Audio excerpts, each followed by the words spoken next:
alam nila, katulad dun sa Boy Pick Up, yung pelikula namin ni Direk Dom, nagtrabita rin ako doon. Pero siguro sa lahat ng mga nagawa ko, at ito siguro yung pinakatatatak sa lahat dahil ito yung pinaka main villain talaga. Kontrabida ako ni Alden Richards dito, kaya medyo mabigat yung role na yun, mabigat yung character. So, kwento na lang, konting background about the character, ano yung mga naging preparation mo?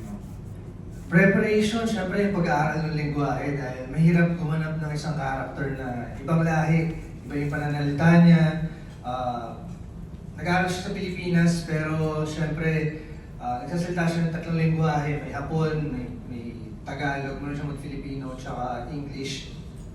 So yung mga accent niya, syempre iisipin mo hindi siya pwedeng straight mag-Tagalog, hindi siya pwedeng straight mag-English.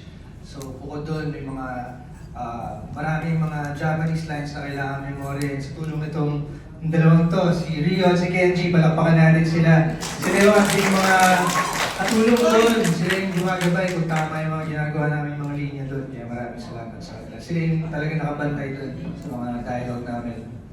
And before you've already done project na ang tema is Japanese occupation like yung Aishtimas, di ba?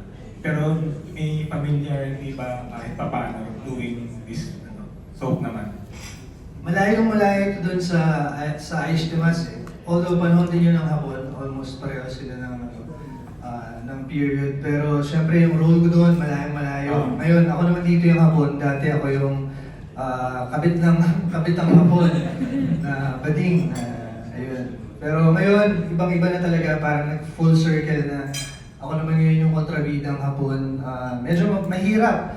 Hindi siya isang madaling trabaho. Kailangan talaga, every time na nasa taping ako, talagang hindi ko binibitawan yung script. Talagang lagi ko pinapakinggan yung mga voiceovers na pinapadala nila paulit-ulit hanggang ma-familiarize ako yung muscle memory at magkapanag yun maayos yung mga eksena kailangan ko gawin sa araw niya.